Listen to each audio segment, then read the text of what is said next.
जय श्री गणेश दोस्तों, हमारे चैनल व्रत कथा नियम में आपका हार्दिक स्वागत है। दोस्तों, आज हम आपको इस वीडियो के माध्यम से बहुला चतुर्थी व्रत कथा सुनाएंगे। इस कथा को बहुला चतुर्थी व्रत वाले दिन माताएं बहनें जरूर सुनें। इससे उनके संतान की आयु लंबी होगी, धन समृद्धि यश कीर्ति प्राप्त होगी।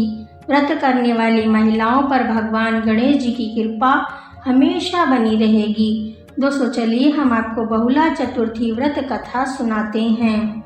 द्वापर युग में जब श्री हरि विष्णु भगवान ने कृष्ण रूप में धरती पर अवतार लिए थे, तब उनकी बाल लीलाएं देखने के लिए सभी देवी देवताओं ने गोप गोपियों का रूप धारण किया था। श्री कृष्ण जी की बाल लीलाएं सभी देवी देवताओं को अति भाती थीं। उनका गोपियों के साथ रास लीला हो या माखन चोरी करना, इन सभी बातों में वे सबका मन मोह लेते थे। भगवान श्री कृष्ण की लीला को देखने तथा सेवा करने के लिए एक दिन कामधेनु जाति की गाय ने भी बहुला के रूप में नंद बाबा की गौशाला में प्रवेश किया। वह नंद बाबा के गौशाला में रहने लगी। श्री कृष्ण जी को बहुला गाय बहुत ही पसंद आई। वे हमेशा उसी के साथ समय बिताते थे।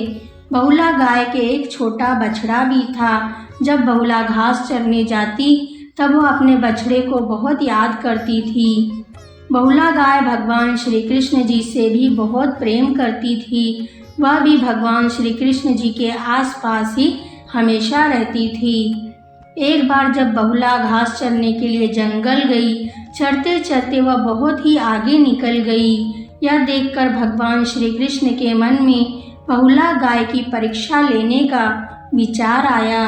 जब बहुला घास चर रही थी तब भगवान श्री कृष्ण शेर के रूप में उसके सामने प्रकट हो गए। शेर को सामने देखकर बहुला भयभीत हो गई और उसे अपने बछड़े का भी ख्याल आ रहा था। जैसे ही शेर आगे बढ़ा, बहुला ने शेर से कहा कि आप मुझे अभी मत खाओ, मुझे अभी जाने दो, क्योंकि घर पर मेरा बछड़ा भूखा है। मैं उसे दूध पिलाकर आपका आहार बनने वापस आ जाऊंगी, तब आप मुझे खा लेना। शेर ने ये बात सुनकर हंसने लगा और कहा, तुम तो मेरे सामने हो, मैं तुम्हें कैसे जाने दूं? तुम वापस नहीं आई तो मैं भूखा ही रह जाऊंगा। तब बहुला ने सत्य और धर्म की शपथ देकर कहा कि मैं अवश्य ही वापस आऊंगी। तब शेर बने श्री कृष्ण जी ने उसकी शपथ से प्रभावित होकर बहुला को जाने दिया। बहुला गौशाला में जाकर अपने बछड़े को दूध पिलाया और उसे प्रेम किया। उसे वहां छोड़कर वह वापस जंगल में शेर के पास आ गई। बहुला गाय की सत्य और निष्ठा को देखकर शेर बने श्री कृष्ण जी अत्यंत प्रसन्न हुए और अपने असली रूप में आ गए और बहुला से बोले, हे बहुला, तू अपनी परीक्षा में सफल रही। मैं तुम पर अति प्रसन्न हूँ। आज से गौ माता के रूप में तुम्हारी पूजा होगी। जो भी व्यक्ति भाद्रपद महीने की कृष्ण पक्ष की चतुर्थी तिथि पर तुम्हारी पूजा करेगा, वह व्यक्ति सभी सुखों को प्राप्त करेगा। माताओं को धन, संतान सुख और सुखी वैवाहिक जीवन की प्राप्ति होगी। इस प्रकार से बहुला चतुर्थी व्रत कथा पूर्ण होती है।